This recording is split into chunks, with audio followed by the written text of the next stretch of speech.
أعوذ بالله من الشيطان الرجيم بسم الله الرحمن الرحيم والصلاة والسلام على سيدنا محمد وعلى آله وصحبه وسلم اللهم بارك لنا في شيخنا اللهم بارك لنا في شيخنا اللهم بارك لنا في شيخنا آمين آمين آمين الحمد لله رب العالمين.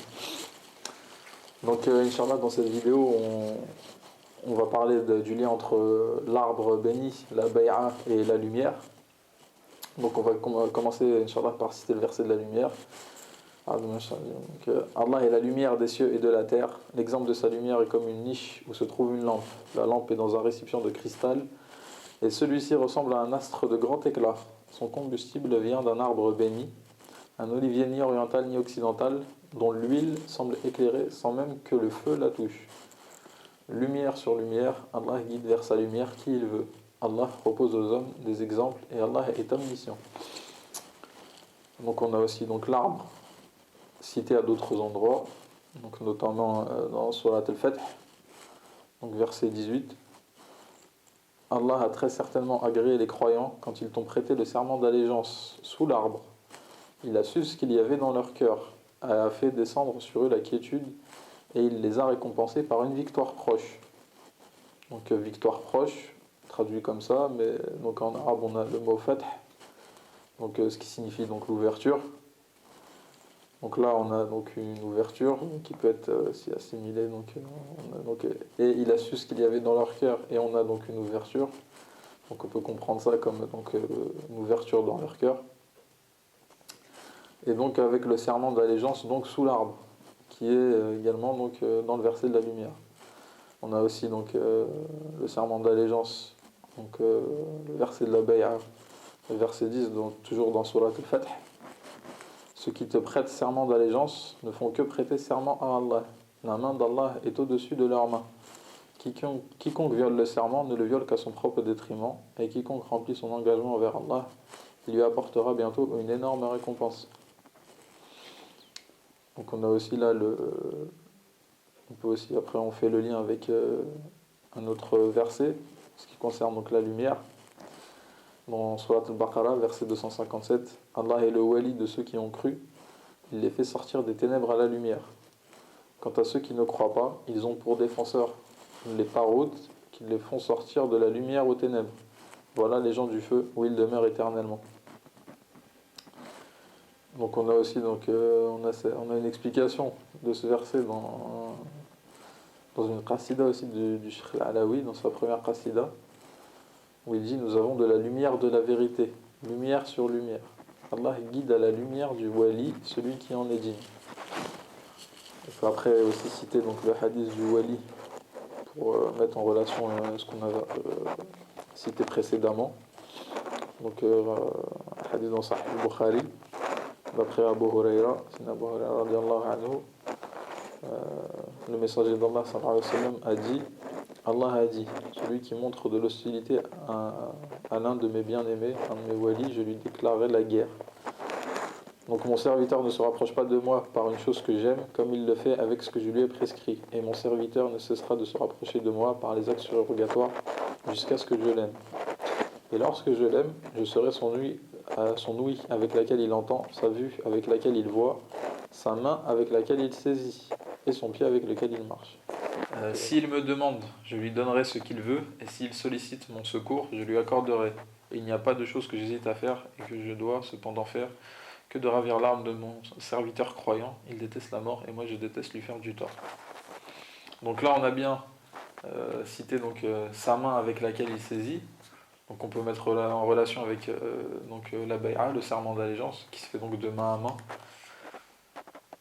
Et donc Allah dit bien, donc Allah est le wali de ceux qui ont cru, il les fait sortir des ténèbres à la lumière.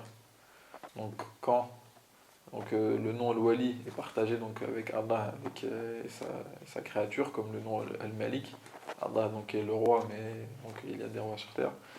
Donc là il a délégué, il peut déléguer donc cette charge-là donc à ses créatures, donc dans sa création, donc de faire sortir les gens des ténèbres à la lumière par le wali, donc le prophète sallallahu alayhi wa sallam, donc un messager donc est un prophète est aussi wali, mais le wali donc la réciproque n'est pas forcément vrai, donc n'est pas forcément, un wali n'est pas forcément prophète et messager. Mais donc il a cette caractéristique, comme on a pu le voir donc, dans le Coran, donc il fait sortir les gens des ténèbres à la lumière. Donc là on a bien donc par ce serment de main à main la- donc cette transmission de lumière, la sortie des ténèbres à la lumière. Donc ceci, on a aussi donc également le lien avec l'histoire de Sayyidina Moussa alayhi salam, avec l'arbre et le feu qui l'éclaire, donc qu'on a aussi donc dans le verset de la lumière. Euh, donc un olivier ni oriental ni occidental dont l'huile semble éclairer sans même que le feu la touche. Donc ça on peut le trouver donc dans Surat Al-Qasas à partir du verset 29. Puis lorsque Moïse eut accompli la période convenue et qu'il se mit en route avec sa famille, il vit un feu du côté du mont. Il dit à sa famille, demeurez ici, j'ai vu du feu, peut-être vous en apporterai-je une nouvelle ou un tison de feu afin que vous vous réchauffiez. Puis quand il y arriva, on l'appela du flanc droit de la vallée, dans la place bénie, à partir de l'arbre. Ô Moïse, c'est moi Allah le Seigneur de l'univers. Ou dans Surah Taha, à partir du verset 9, le récit de Moïse t'est-il parvenu? Lorsqu'il vit du feu, il dit à sa famille, restez ici, je vois du feu de loin. Peut-être vous en apporterai-je un tison, ou trouverai-je auprès du feu de quoi me guider. Puis lorsqu'il y arriva, il fut interpellé. Moïse, je suis ton Seigneur, enlève tes sandales, car tu es dans la vallée sacrée Toua. On a, donc d'après l'imam Razali, dans son livre Mishkat al-Anwar, la vallée Toua, donc ça correspond donc au cœur dans lequel se déversent les connaissances et donc les lumières divines. On a aussi donc la relation donc dans le verset on dit Sina Moussa dit bien où trouverai-je auprès du feu donc de quoi me guider. Allah dit donc dans Surat Nour dans le verset de la lumière, Allah guide vers sa lumière donc qui il veut. Donc on a bien cette notion de guider avec la lumière et donc avec donc l'arbre, toujours donc cette relation l'arbre-lumière et le feu donc où il dit dans le verset aussi donc dans Surat Al-Qasas ou un tison de feu afin que vous vous réchauffiez. Et donc se réchauffer donc c'est par le feu de l'effort, car dans le verset de la lumière on dit bien donc c'est l'huile qui semble éclairer donc sans même que le feu la touche, l'huile qu'on obtient donc par un frottement, donc ici donc c'est de l'olivier, donc le frottement c'est-à-dire aussi le fruit d'un effort donc de la personne pour alimenter cette lumière, donc lumière sur lumière.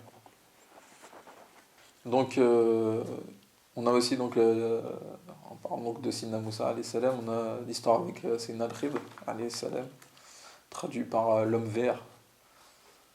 Donc on peut citer donc Surat Yasin, verset 80. Donc c'est lui qui de l'arbre vert a fait pour vous du feu, et voilà que de cela vous allumez. Donc on a bien cette relation encore entre l'arbre vert, donc le vert donc, qui représente la vie,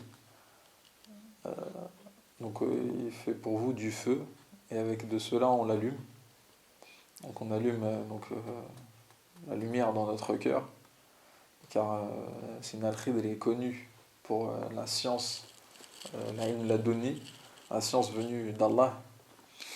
Et donc comme le dit donc l'imam Malik, donc la science ce n'est pas la somme de paroles, etc. Non, j'ai pas la parole exacte. Mais donc la science est une lumière qu'Allah place dans le cœur de celui qu'il veut. Donc cette science qu'il a, donc cette science venue d'Allah, c'est bien donc de sa lumière. Et Donc il a appris des choses à Sidna Moussa alayhi salam, ce qui ne veut pas dire que Sidna Moussa ne connaissait pas tout cela, car on l'a vu précédemment dans les versets qu'il était bien au fait de la lumière et qu'il avait reçu cela de la part de son Seigneur. Mais dans un hadith donc, qui relate, où le prophète sallallahu alayhi wa sallam relate en détail la rencontre entre Sidna Moussa et Sidna Al-Khid, alayhim as-salam. Donc Sidna Al-Khid dit que Sidna Moussa connaît des choses que lui ignore et que Sidna Al-Khid connaît des choses que Sidna Moussa ignore. Pourquoi? Car donc la science d'Allah et donc sa lumière ce ne sont pas limités. On ne va pas limiter Allah. Allah est illimité, sa lumière est illimitée, sa connaissance, sa science également.